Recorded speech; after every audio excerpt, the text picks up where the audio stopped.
is the bedrock of commercial driving safety and regulation. Mastering this information is the first step toward getting your CDL. Let's make sure you know it all. What is the most important reason for doing a vehicle inspection? Safety for yourself and other road users. A thorough inspection ensures the vehicle is fit for the road, preventing breakdowns and accidents. On to the next one. What are the three kinds of emergency equipment you must have? Fire extinguisher, spare electrical fuses, and warning devices. Triangles.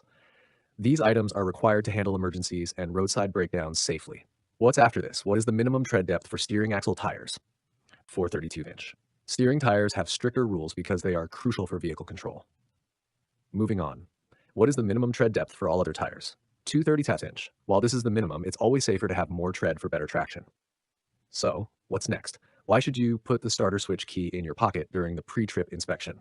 To prevent someone from moving the vehicle. This is a vital safety measure to prevent accidental movement while you or others are inspecting the vehicle.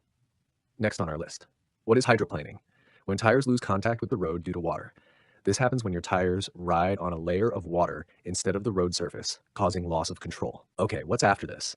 What is the proper technique for braking on a long downgrade? Use a low gear and apply brakes intermittently, snubbing.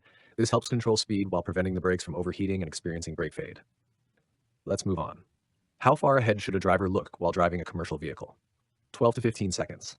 This provides enough time to identify hazards and react safely, especially given the longer stopping distances of CMVs. What about this next one? What is perception distance? The distance your vehicle travels from the time your eyes see a hazard until your brain recognizes it. This distance is a key component of total stopping distance and is affected by driver focus. On to the next question. What is reaction distance? The distance traveled from the time your brain tells your foot to move until your foot actually pushes the brake pedal. This distance is also a component of total stopping distance and is a measure of driver response time. Moving forward, what is the term for applying and releasing the brakes in succession to slow down without locking the wheels? Stab braking. This technique is used in non-ABS vehicles during emergency stops to keep steering control. Let's consider the next one. When driving in heavy fog, which lights should you use? Low beam headlights. High beams reflect off the fog, making it harder to see. Low beams provide better penetration. And the next point. What does a convex curved mirror do to objects? Make objects appear smaller and farther away than they really are. And convex mirrors provide a wider field of view but distort distance, so be careful. What's next? What is the proper use of your horn? To warn others of a hazard. The horn is a safety tool used only to alert others to immediate danger. Moving on to this, what are the three factors that determine total stopping distance? Perception distance, reaction distance, and braking distance. Total stopping distance is the sum of these three factors. All right, let's see. Doubling your speed from 20 miles per hour to 40 miles per hour increases your braking distance by how much? 4 times 4x. Braking distance increases exponentially by the square of the speed increase, highlighting the danger of high speed. What's after this? What is the minimum number of reflective triangles you must carry? 3, 3. These are mandatory safety devices for warning traffic if your vehicle is disabled on the side of the road. Next question. If you are being tailgated, what is the best thing to do? Increase your following distance. Creating more space ahead of you allows you to brake more gradually, giving the tailgater more time to react. Let's get to this one. What is a hazard in terms of safe driving? Any road condition or other road user that is a potential danger. Identifying hazards is the first step in defensive driving. Okay, what's next? When should you downshift a manual transmission? Before starting down a hill and before entering a curve.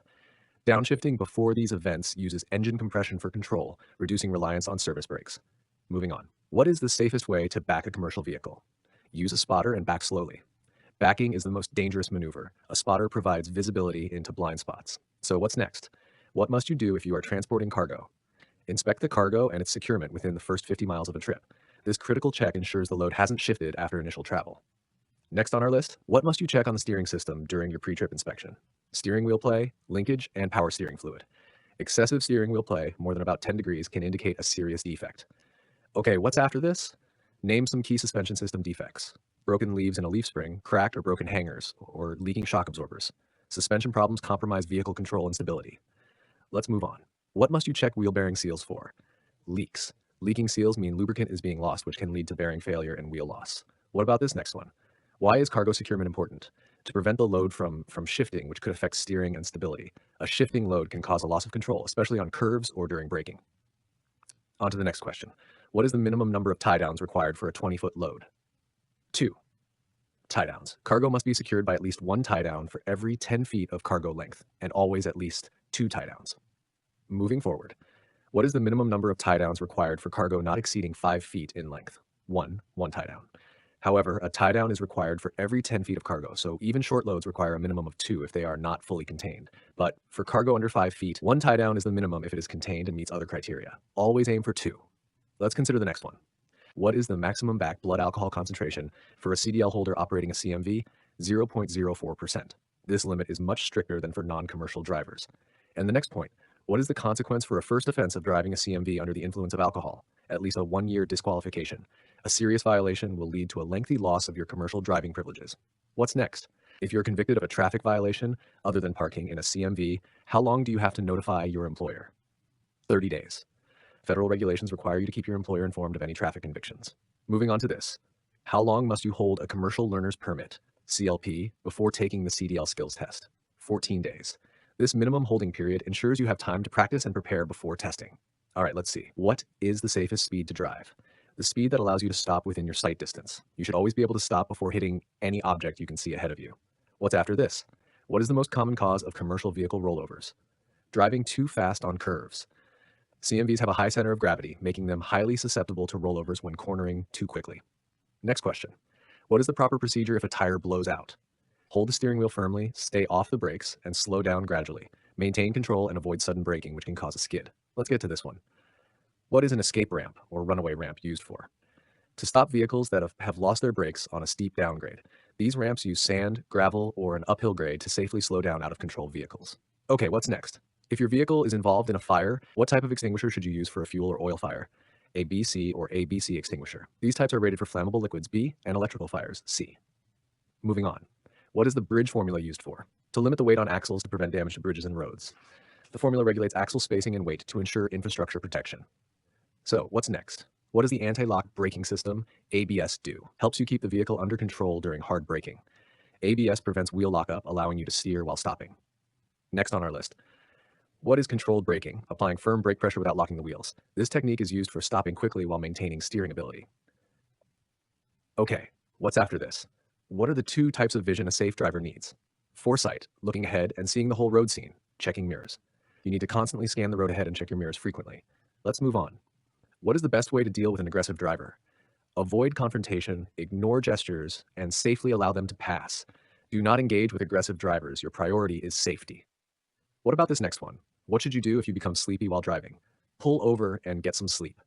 Drowsy driving is dangerous. A quick nap or a full night's sleep is the only cure. On to the next question. What are the main signs of drowsy driving? Yawning, drifting between lanes, eyes closing, or going out of focus. Recognize these signs in yourself or your coworkers and take immediate action. Moving forward, where should you place warning triangles if your CMV breaks down on a 2-way road? 10 feet, 100 feet, and 200 feet behind the vehicle. The placement must be appropriate for the road type to give oncoming traffic maximum warning. Let's consider the next one. What is the purpose of the governor in an air brake system? To control when the air compressor pumps air into the air tanks. The governor sets the cut-in and cut-out pressures for the air system. And the next point. When transporting hazardous materials, what do the placards on the vehicle indicate? The hazardous class of the material being transported. Placards warn other road users and emergency personnel of the specific danger. What's next? What is the primary concern when hauling a dry bulk tank? The load shifting due to the high center of gravity. Even though the material is dry, it can still shift like a liquid, especially if the tank is only partially full. Moving on to this. How can you check for loose lug nuts during a pre-trip inspection? Look for rust trails, shiny metal around the lug nuts. Rust streaks or shiny areas indicate movement and could mean the lug nuts are loose. All right, let's see. What is the off-tracking phenomenon? The rear wheels of a long vehicle or trailer follow a different path than the front wheels, especially in turns. This requires the driver to compensate by swinging wider on turns to avoid hitting curbs or other objects.